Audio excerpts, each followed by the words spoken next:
Up here on the second floor of our house, it's a little room we call our secret closet. Actually, years ago, I had some extra siding, and I actually put that on the inside of this room. Created really a fun little play area for our kids. Now you can see there's a hole in the floor here. What this came from is in our kitchen, which is right below here, there used to be a ceiling vent. Years ago, they used a lot of ceiling vents in kitchens, that were up in the ceiling as opposed to integrated into the oven like you see nowadays. But it was a ceiling vent, and we ended up enclosing that because it really wasn't necessary. And so now this is the hole to where that stack came out of the ceiling vent up through the roof and then, of course, vented into the outside there.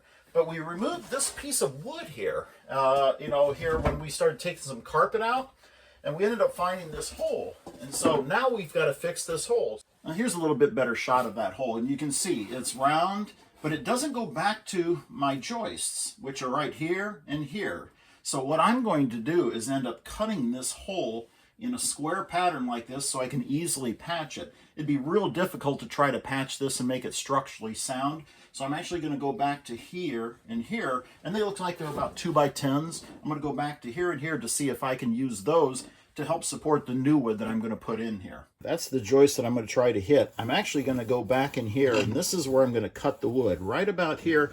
And I can actually tell there's a line of nails here, and I'm going to use those nails as my guide as to where to cut. So I've got to be able to get those nails out. Now what I don't want to do is get in there and dig, with a pry bar like this.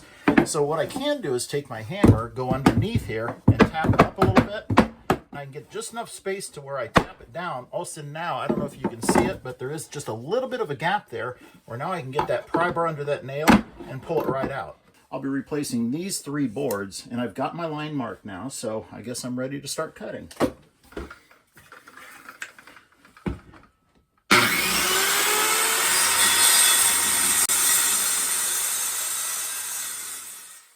Okay, I've removed these boards. You can see they came out, pretty easily once I got them cut. So now I've got to measure my opening. And when I look, it says 16 inches, and that's what I expected because, we've got these 2x10s here at 16 inches on center. So if I cut to the center of each one of them, I should be at 16 inches. So luckily my length comes in real good at 16 inches. Now what I usually like to do is if I got an old piece of wood or something, that's what I'm going to write on because I'll tell you what, my memory isn't what it used to be. All right, so now I've cut my boards. What I did is I cut them to length. Actually went just a little bit longer than 16 inches, just to make sure we've got a nice snug fit. A couple other tricks I did is I actually took my sander and I put a little bevel on each side because as you can see, the existing boards, there's some gaps, and old wood floors like this tend to have that. So I wanted to try to mimic that a little bit without having the actual gap itself.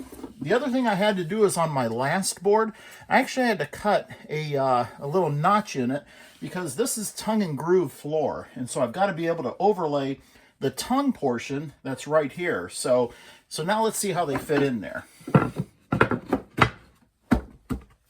All right, one other trick I want to show you is that when I put these boards in, there was a little bit of a discrepancy or an elevation change between the existing floor and what I'm putting in. Sometimes the newer boards maybe aren't quite the same dimensions as old wood. And this wood here in this house is probably 75 years old, I believe. So what I did is I actually took some shims and actually placed the shims here in these locations, and I'll have some over here too. And what that does is give me just enough elevation so I can get a nice smooth floor across the whole thing. Now I've got the boards in place and they really look like they fit in pretty good. I think my lines are matched up pretty well with the existing floor. Now what I'm going to use is a 2-inch finish nail to put these in. Now I'm not going to countersink those nails because all the nails on the existing floor, they actually used a flathead nail and they went ahead and left that exposed. So I'm going to do the same thing, but I am going to use a finish nail. I pre-drilled every one of these holes for my nails because what I don't want to do is split out the ends of this wood.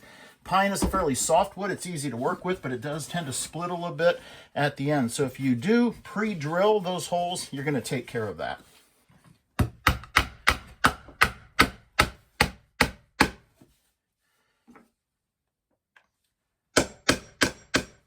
All right, well, there you have it. Remember we had that round hole here in the floor that came from the vent that was venting our kitchen, quite a few years ago. We patched that hole a long time ago. But it came through the floor, went through the ceiling, and then vented into the atmosphere. So what we had to do is match our boards, get some new pine in there. Ultimately, this floor is going to be painted. My wife Susie loves to paint, and thank goodness for that, so she's going to be painting it. But you can see it turned out pretty good. We seemed to match up the lines pretty good, and I think ultimately it's going to work out very well. So, you know, don't be afraid to give something a try out there. If you have a question, don't hesitate to ask Neighbor Tim. Look forward to seeing you next time. So, you know, happy fixing.